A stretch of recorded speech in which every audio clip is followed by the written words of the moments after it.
Assalamualaikum warahmatullahi wabarakatuh. Selamat datang di podcast Meja Bundarnya Kita. Bersama saya Iza yang akan menemani kalian menjadi host podcast pada hari ini. Wah, kira-kira tentang meja bundarnya kita nih ya. Di sini kita bakal berbagi cerita, pengalaman serta bertukar pikiran khususnya bersama narasumber-narasumber yang hari ini sudah kita undang di sini. Oke. Langsung aja kalau gitu ya. Kira-kira siapa sih ya narasumbernya hari ini yang kita undang di sini? Akankah istimewa di Surabaya ini? Akankah punya nama di Surabaya ini? Ya, pastinya ada dong, ya kan? Langsung aja kita ke narasumber yang pertama, yakni ada Kak Juno dari komunitas Arsya Surabaya. Halo Kak Juno. Selanjutnya langsung ada Kak Riza dari salah satu organisasi di SMA Muhammadiyah 4 Surabaya, yaitu Pimpinan Ranting Ikatan Pelajar Muhammadiyah SMA Muhammadiyah 4 Surabaya. Halo Kak Riza. Ya, Oke, gimana nih Kak? Kak Riza dan Kak Juno ini selama pandemi di rumah ini ngapain aja nih?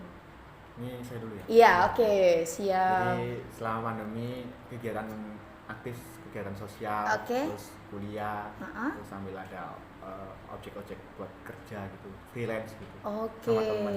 oke, keisi banget ya, apalagi hal-hal yang positif tentunya di masa pandemi COVID-19 ini, anak-anak yang justru di rumah nih Mas ya, yang khususnya banyak sekali di rumah yang masih bingung mau ngelakuin apa sih aktivitas di rumah ini, bingung karena udah kelamaan ya. Untuk Mbak Riza sendiri nih, kira-kira selama pandemi di rumah tuh ngapain? kalau saya sendiri kan lagi kelas 12, jadi lagi fokus-fokusnya belajar, sama ditambah lagi sibuk-sibuknya buat organisasi. Oke, organisasi ya. Organisasi itu apalagi untuk pelajar-pelajar di Surabaya ini khususnya ya. Organisasi itu hal yang penting, Mas, Mbak ya. Di sini karena organisasi itu menjadi tiang sekolah. Jadi untuk diri kita, untuk sekolah juga itu sangat penting ya. Tapi sebelumnya tadi saya menanyakan tentang kondisi di rumah, kabar di rumah, tapi lupa perkenalan nih. Sebelumnya perkenalin dulu dong, Mas Junanya. Ya, perkenalkan, nama saya Ferdian Juno, Oke. sering dipanggil Juno. Saya dari komunitas Arsya Surabaya. Kebetulan di Arsya Surabaya saya menjadi ketua. Oke, siap. Wih, mantap. Ketua Ninya langsung nih yang turun di sini. Langsung Kak Riza, boleh Nama kenal? saya Riza Nur Aini, saya sendiri salah satu anggota dari Pimpinan Ranting Ikatan Pelajar Muhammadiyah 4 Surabaya. Oke. Wah, ini nih ya, saya dengar informasi-informasi ya yang datang di telinga saya ini, ya banyak sekali ternyata di SMA Muhammadiyah 4 Surabaya ini yang punya potensi-potensi. Salah satunya adalah Mbak Riza yang datang di sini sebagai narasumber nih ya. Saya dengar Kak Riza ini baru saja merealisasikan ya kegiatan sosial juga yang bersinambungan juga dengan Kak Juno yang selama ini aktif di komunitas Arsya Surabaya. Nah nih Kak, sebelum kita masuk ke pertanyaan selanjutnya ya, kira-kira bisa nggak sih jelasin nama Arsya Surabaya itu apa sih awalnya, kok bisa namanya Arsya Surabaya gitu?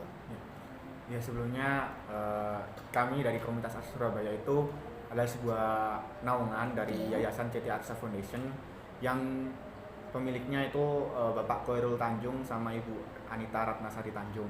Nah, untuk nama Arsyanya sendiri itu kebetulan diambil dari namanya Ibu Anita. Ibu Oke. Anita Ratnasari. Oke, bagus banget ya namanya Arsya Surabaya nih ya. Ternyata, tapi saya lihat itu Arsya bukan cuma ada di Surabaya aja ya. Iya. Banyak di kota-kota lainnya ya. Mungkin teman-teman yang di luar sana mau bergabung dengan Arsya Surabaya mungkin bisa bergabung ya.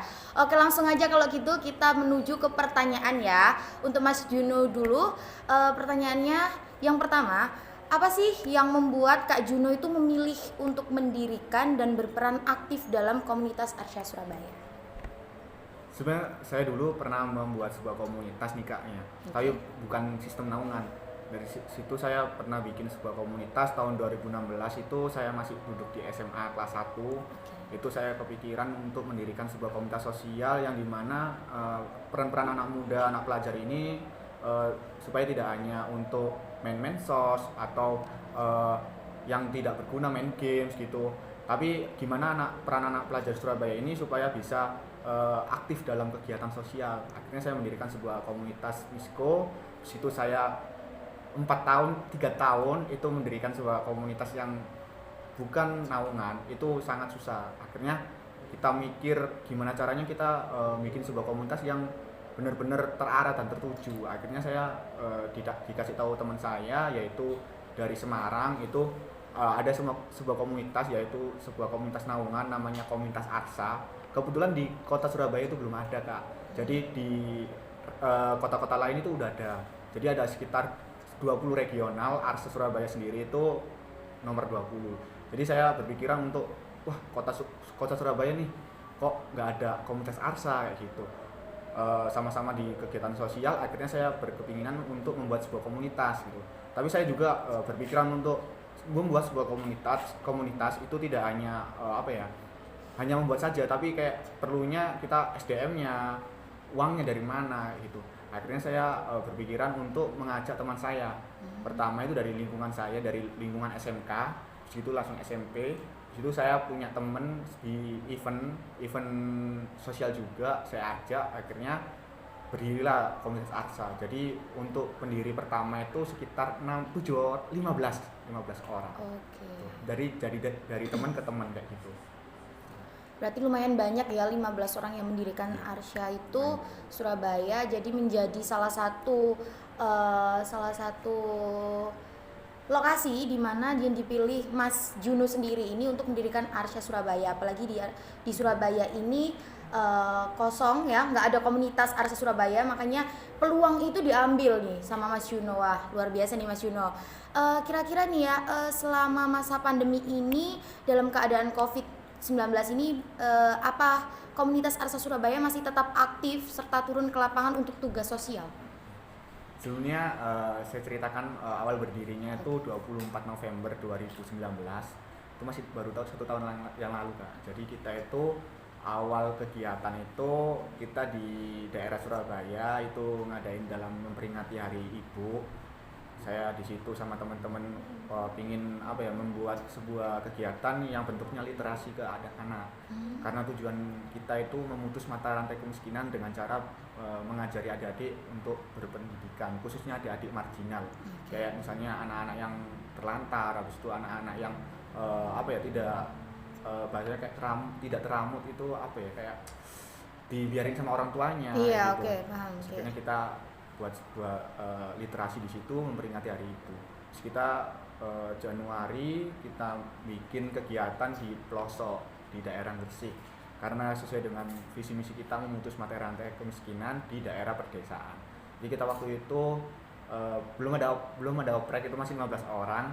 Jadi kita di sana itu gerak juga, kita juga ngajak volunteer. Jadi sistem kita itu ada yang namanya oprek anggota tim sama ada oprek volunteer.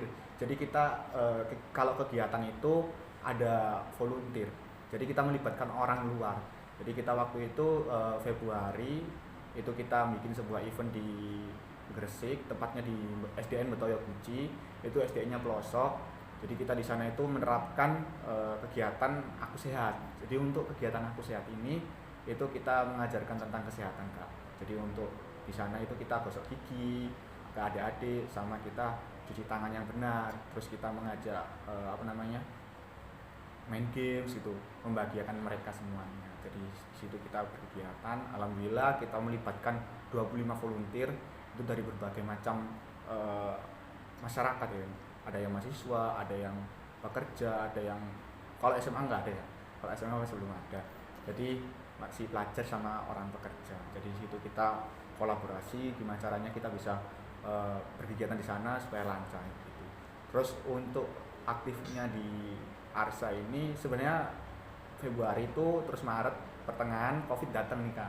Jadi kita sebenarnya udah mau merencanakan sebuah event yang lebih besar, yaitu kegiatan kita yang fokusnya ke SAFE. SAFE itu kegiatan fokus Arsa Surabaya, komunitas Arsa Surabaya seluruh Indonesia. SAFE itu kepanjangan dari Sharing and Fun Education. Itu kita di pelosok desa juga, tapi sistemnya kita nginepnya itu 3 hari 2 malam di situ. Nah, kita udah merencanakan itu Februari habis kegiatan Aku Sehat, tapi kita diterjang Covid pertengahan. Lalu kita akhirnya amburadul, apalagi dari pusat itu kita udah dikasih surat nih, bukan surat peringatan, kayak surat apa ya, kayak surat woro-woro supaya tidak mengadakan kegiatan lagi ya gitu. Masih pandemi soalnya kan, ada pandemi, ditakutkan ada apa-apa juga, masih gencar-gencarnya COVID. Jadi kita di situ mandek, apa ya, berhenti. Jadi bingung kita mau kegiatan apa nih, terus apalagi kita masih baru nih. Gimana caranya kita supaya aktif lagi gitu loh. Apalagi kalau kita nggak aktif, teman-teman juga bakalan pasif gitu. Komunitas kan seperti itu Kak, kalau kita nggak ngadain kegiatan bakalan pasif nih teman-teman. Iya, bakalan stop gitu ya di tengah jalan gitu. Terus akhirnya yaudah kita oprek dulu. Kebetulan kita kan masih 15 orang nih Kak. Jadi kita di situ oprek nih. Followers IG Arsa masih 200 itu. Kita oprek tim. Kita ada oprek tim kreatif, ada oprek tim dokumentasi, multimedia, terus ada logistik, ada public relation, ada ada 6 divisi, itu banyak.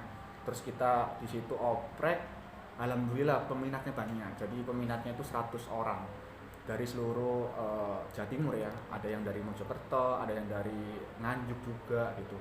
Nah, kita meramaikan sosial media sekalian gitu ya. Meramaikan juga gitu. Dari antusias pemuda itu terhadap sosial itu besar banget gitu. Jadi kita akhirnya mengoprek 100 orang, kita pilih, akhirnya ketemulah 20 orang, 22 sih. 22 kita nemu, udah cocok, kita masukkan ke anggota. Itu ada tahap seleksinya Kak. Jadi kita ada juga Google Form, ada interview sama final pengumuman. Di situ kita udah nemu tim, akhirnya tergabunglah tim lama sama tim baru itu 37 orang. Jadi kita di situ, ini ada tim nih, kita mau ngapain nih, terus dari pusat itu nggak boleh kegiatan, ya udah kita bikin sebuah event yang sifatnya membantu masyarakat di daerah Surabaya, nggak keluar gitu. Jadi kita buka open donasi buat masyarakat yang terdampak COVID-19. Jadi di situ kita buka open donasi, terus kita sebarin posternya. Alhamdulillah kita dapat dalam 2 minggu itu kita dapat 3.500.000. Langsung kita belikan sembako, langsung kita sebar di daerah Jagir, terus kita sebar di jalanan kayak gitu Kak. Nah, akhirnya kita membuat sebuah kegiatan cleaning. Pertengahan itu udah agak kendor nih Kak ya kan COVID, udah banyak yang bikin kegiatan. Jadi kita perencanaan kegiatan. Sebenarnya kita juga masih takut nih Kak, juga masih was-was dari teman-teman. Apalagi juga dari teman-teman ini rata-rata kan mahasiswa nih. Jadi ada yang banyak pulang ke desa gitu. Jadi kita semaksimal mungkin buat memanfaatkan teman-teman yang ada di Surabaya gitu. Ini yang bikin kegiatan-kegiatan alhamdulillah sih masih aktif kalau masih pandemi ini sih. Oke, tuh teman-teman yang ada di rumah semuanya ya, kita melakukan kegiatan sosial itu memang harus dari hal-hal yang kecil, dari diri kita sendiri untuk kita berikan ke orang-orang yang ada di luar dan di sekitar kita. Oke, saya setuju banget sama Kak Juno ya sebagai ketua dari Arsa Surabaya ini, karena kita dengan dampak COVID ini kita jangan sampai untuk berhenti melakukan kegiatan-kegiatan sosial ya. Kalau bisa kita harus terus untuk melakukan kegiatan sosial, apalagi membantu orang-orang yang terdampak itu COVID-19. Oke. Ngomong-ngomong tentang sosial nih, Kak Riza ini juga pernah merealisasikan kegiatan sosial di warga sekitar SMA Muhammadiyah 4 Surabaya. Nah, nih Kak Riza, saya mau tanya nih, apa sih yang mendorong Kak Riza berpikir untuk melakukan kegiatan sosial apalagi di masa pandemi COVID-19? Seperti yang kita ketahui kan ya, waktu awal pandemi COVID itu kita kan nggak bisa kemana-mana, ke sekolah aja kita dibatasin gitu kan. Tapi di sisi lain kegiatan organisasi IPM ini harus tetap berjalan gitu. Saya dan teman-teman saya itu berpikir gimana caranya program kerja kita tetap jalan. Yang awalnya kita punya event besar, tapi karena ada pandemi ini jadi nggak bisa dilaksanain, kita cari jalan keluar buat ngadain kegiatan yang kecil-kecilan tapi yang bisa memberi pengaruh yang baik buat masyarakat sekitar kita. Wah, sama ya. Emang ini memang narasumber kita hari ini, kita itu satu wawasan ya tentang sosial juga, tentang berbagi juga ya kan. Jadi enak saling bertukar pikiran juga. Kak Riza bisa tukar pikiran dengan Kak Juno juga bisa tukar pikiran sama Kak Riza. Oke, kira-kira kapan sih kegiatan tersebut realisasikan? Dari kita udah ngadain 2 kali sih. Oke. Yang pertama itu waktu di bulan Juli, terus yang kedua itu waktu bulan Oktober, kebetulan memperingati waktu Maulid Nabi. Oke, jadi memang kegiatan di SMA Muhammadiyah 4 Surabaya ini Kak Juno biasanya dilaksanakan setiap memperingati hari-hari kebangsaan Indonesia ataupun hari-hari memperingati hari-hari Islam gitu ya. Oke, lanjut Kak Riza, bagaimana sih Kak Riza bisa meyakinkan guru SMA Muhammadiyah 4 Surabaya nih untuk melakukan aksi sosial di masa pandemi COVID-19? Apalagi guru-guru, setahu saya ya, guru-guru di SMA Muhammadiyah 4 Surabaya itu sangatlah gak usah deh soalnya COVID gitu lah. Gimana sih bisa jebol pikirannya guru-guru kayak gitu tuh? Awalnya banyak kontra gitu kan dari guru-guru, banyak yang udah deh nggak usah kan karena pandemi ini, karena takut juga. Tapi kita selalu ngeyakinin guru kalau asalkan guru itu selalu ngedukung kita kalau asal kegiatan kita itu jelas, rinci dan benar-benar bermanfaat buat orang-orang di sekitar, itu insya Allah guru-guru pasti setuju sama yang kita lakuin. Oke, berarti guru-guru di SMA Muhammadiyah 4 Surabaya ini, teman-teman yang di sana ternyata mensupport sekali, mendukung sekali kegiatan apalagi yang positif di SMA Muhammadiyah 4 Surabaya. Salah satunya penyaluran snack ya, kecil-kecilan gitu, yang penting itu bermanfaat buat orang lain gitu ya. Oke, ini nih cerita-cerita tentang sosial juga. Kenapa sih, kepo banget nih Kak Juna saya. Mengapa sih Kak Juna tetap memutuskan turun lapangan walau dalam keadaan pandemi? Kan bahaya juga nih ya. Gitu. Bisa pemikirannya bisa diterobos saya gitu. Itu gimana nih? Sebenarnya sama sih, sama kayak pro kontra ya, kayak Iya.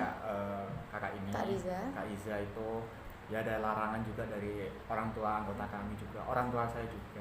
Oke. Tapi saya meyakinkan berkegiatan sosial dengan ikhlas, insya Allah kita akan dibantu sama Allah juga, akan dipelancar, berdoa juga kita sebelum berkegiatan, dan itu kita juga mematuhi protokol pemerintah. Jadi kita juga mementingkan itu juga. Selain kita juga memberikan bantuan ke masyarakat, kita juga harus tahu protokol kesehatan juga. Jadi kita tetap memutuskan buat kegiatan, karena juga dari teman-teman juga itu ya itu yang saya khawatirkan, takutnya pasif nih, kita komunitas baru ya, akhirnya kita lanjut gerak kayak gitu dengan protokol kesehatan. Oke, benar banget. Jadi buat teman-teman juga ya lagi nih, nggak bosan-bosan buat ngingetin terus. Pokoknya kalau yang ada di rumah mau melakukan kegiatan apapun harus sesuai dengan protokol kesehatan yang sudah ditentukan oleh pemerintah kota Surabaya atau pemerintah kota di sekitar kalian. Oke, untuk menjaga diri kalian supaya tidak terkena dampak dari COVID-19. Tadi kan sempet nih diomongin sama Kak Juno ya, untuk daerah-daerah yang sudah pernah dibantu sosial secara turun lapangan, tapi ada nggak sih kira-kira daerah-daerah lain yang pernah diturunin langsung sama Kak Juna dan teman-teman? Ya kebetulan barusan kemarin itu kita tanggap darurat dari bencana Gunung Semeru. Iya. Itu kita baru minggu kemarin itu dadakan nih Kak. Sebenarnya saya juga was-was. Senin tanggal berapa ya? Tanggal 6 atau tanggal berapa itu Gunung Semeru itu meletus kan ya. Awal bulan Desember itu Gunung Semeru meletus. Terus gitu kita tahu, kita bicarakan di grup, kita masih was-was buat kesana gitu. Terus akhirnya pada Jumat minggu yang lalu itu kok kepikiran kita harus kesana gitu. Dan kita komunitas baru nih, belum ada pengalaman yang kita kesana. Akhirnya kita memutuskan untuk kesana. Jumat kita memikirkan mau ngapain nih kita kesana. Habis itu Sabtu kita prepare, Minggu pagi kita berangkat kayak gitu. Kita kesana ke Bromo, ke Semeru. Semeru itu kita disambut, alhamdulillahnya kita sebagai relawan. Okay. Itu kita disambut sama di situ sama BNPB, sama Kemen PUPR. Kita ditanyain, kakak nih relawan di bidang apa gitu. Saya menjelaskan kalau kita ini dari komunitas Aksa Surabaya itu dari relawan yang berfokusnya untuk menghibur adik-adik. Okay. Fokusnya ke pendidikan nih Kak, Pak gitu. Akhirnya mau ngadain program apa, di situ kita mau mengadakan program trauma healing sama psikososial ke anak-anak yang terdampak bencana itu. Gimana caranya kita ngajarin adik-adik itu supaya nggak takut dengan bencana itu, kita mengalihkan perhatiannya mereka juga, memberi semangat juga, untuk biar itu. mereka juga lupa sama. Iya benar. Terus kita di situ juga ngasih sebuah kesehatan kayak gosok gigi gitu, penyuluhan kayak gitu, sama cuci tangan yang baik. Gitu. Akhirnya kita ke sana gitu Kak, kita naik mobil 8 orang, 8 relawan kita di sana, kita disambut sama BNPB, kita disambut hangat. Kita sampai di sana itu berangkatnya itu pagi, terus di sana itu jam 1 itu kita istirahat di posko yang bawah, terus kita naik ke atas ke desanya, ke SDN-nya, SDN Supiturang 4. Itu kita naik truk nih, kayak relawan banget ya kan ya. Oh, iya. Saya di situ itu Kelihatan pengalaman banget ya, teman-teman kayak, juga seneng banget gitu loh Kak. Kayak film di Kayak- film-film gitu iya. ya. Karena lihat dari regional-regional lain itu sering banget kayak gitu naik truk Oke. gitu sama kayak kegiatan gitu. Kita nggak pernah nih, tapi nanti kita juga berbagi kan. Ya harus kita naik truk, anak-anak senang, jadi kita di situ meskipun hujan kita tetap senang gitu. Akhirnya kita sampailah ke SDN Supiturang. Di situ kita disambut sama warga juga yang mengungsi, tuh lansia juga, anak-anak di situ juga antusias. Kalau ada relawan ya gitu. Ya effortnya ya apa ya, seneng banget berbagi kayak gitu. Oke. Emang gimana ya, semua yang ada di sana dengan dampak COVID seperti ini memang susah sekali ya untuk kita tebak kita harus ngapain. Memang banyak hal yang mungkin yang harusnya kita lebih aktif, banyak kegiatan yang harus kita jalani, tiba-tiba stop gitu aja di tengah jalan gitu ya Kak Juno dan juga Kak Riza. Tapi dengan keadaan seperti ini kita nih sebagai pelajar ya, sebagai generasi milenial, kita tidak boleh untuk berpikir bahwasanya karena COVID ini kita stop sampai sini gitu. Kita harus punya perubahan, kita harus punya sesuatu yang baru untuk kita lepas di luar dan memberikan contoh banyak orang jika COVID-19 itu tidak memberhentikan kita untuk melakukan hal-hal yang lebih positif gitu. Betul ya Kak Juno dan Kak Riza? Mungkin dari Kak Juno mungkin ada saran nih untuk Kak Riza, mungkin mau bikin acara yang kecil tapi bisa menyeluruh ke semua orang. Kan di sini kan juga organisasi, mungkin bisa disalurkan ke yang lain gitu. Kalau saran dari saya sendiri sih, saya juga dulu pernah ikut IPM Iya. dulu SMP. Pingin sih buat adik-adik khususnya ya, organisasi di sekolah, pingin kayak ngadain nih kayak bakso juga, tapi yang sifatnya di panti asuhan. Oke. Di situ bisa nih teman-teman dari organisasi sekolah bisa ngajak join organisasi sekolah yang lain. Di situ kan seru nih. Jadi nggak hanya dari SMA satu SMA gitu, Oke. tapi dari SMA yang lain juga. Di situ kita bisa nyari relasi nih. Oke. Jadi selain kita berorganisasi, kita mengadain kegiatan baik, tapi kita juga dapat apa ya, positifnya kita dapat teman baru kayak Iya, gitu. dapat feedback lah ya Feedbacknya gitu. dari Oke. temennya.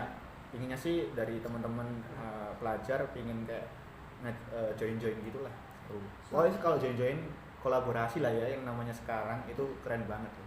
Oke. Pasti harus dilakuin. Siap. Mungkin dari Kak Riza, mungkin kira-kira dari penjelasan Kak Junun ya, saran dari Kak Junun mungkin udah punya pemikiran nggak? Mungkin kedepannya mau bikin acara seperti apa gitu untuk memperlihatkan oh IPM tuh ternyata aktif loh ya di Muhammadiyah itu gitu. Mungkin ada nggak bayangan?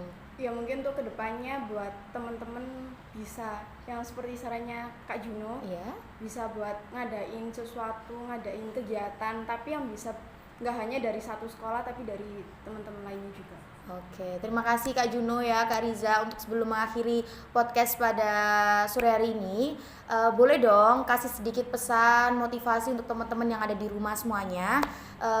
Bagaimana cara pembelajaran di masa COVID-19 supaya mereka tidak berhenti gitu aja gitu. Kasih semangat, dorongan, dan motivasi. Silakan dari Kak Juno atau Kak Riza dulu, boleh? Oke, dari Kak Riza dulu. Ya kalau dari saya ya, pandemi ini tuh bukan berarti penghalang kita buat ngelakuin kegiatan gitu. Oke. Justru di pandemi ini tuh kita bisa ngelakuin kegiatan yang berbeda dari tahun-tahun yang sebelumnya. Mantap. Kita sebagai generasi milenial tuh harus beri pemikiran yang baru, kayak kasih inovasi lah buat perubahan di Indonesia ini. Wah, boleh banget tuh ya. Jadi kita harus punya perubahan, inisiatif untuk merubah kegiatan-kegiatan, apalagi di tahun sebelumnya. Di tahun ini harus lebih bagus lagi, apalagi meskipun dalam kondisi COVID-19, tapi masih ada kegiatan yang lebih positif lagi. Mungkin selanjutnya dari Kak Juno. Oh, dari saya sih, saya pesen untuk kaum milenial ya, khususnya juga saya juga lebih peka terhadap lingkungan sekitar, kayak misal berbagi nih. Jadi berbagi kebahagiaan itu nggak harus dengan materi, senang-senang sama teman, leha-leha di mall, nonton bioskop, tapi cobalah teman-teman berbagi kebahagiaan itu dengan cara berbagi.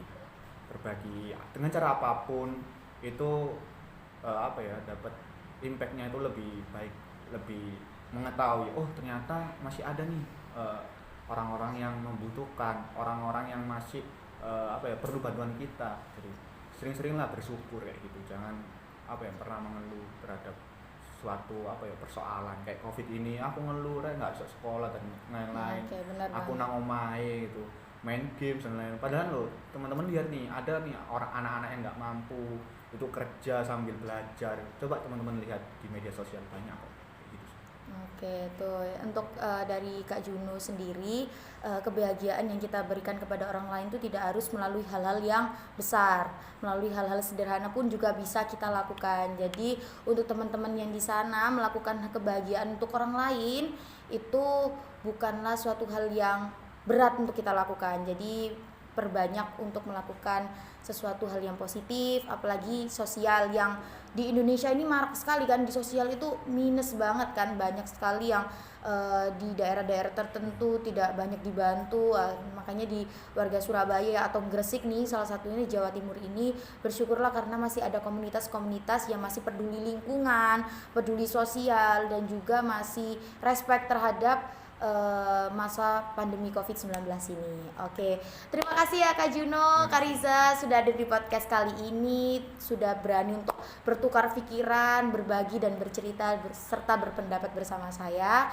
Oke, kalau gitu langsung saja, saya Iza, terima kasih atas podcast hari ini, semoga bermanfaat untuk kalian semua. Maaf jika ada salah kata. Saya beserta tim di belakang layar mengucapkan terima kasih dan wassalamualaikum warahmatullahi wabarakatuh.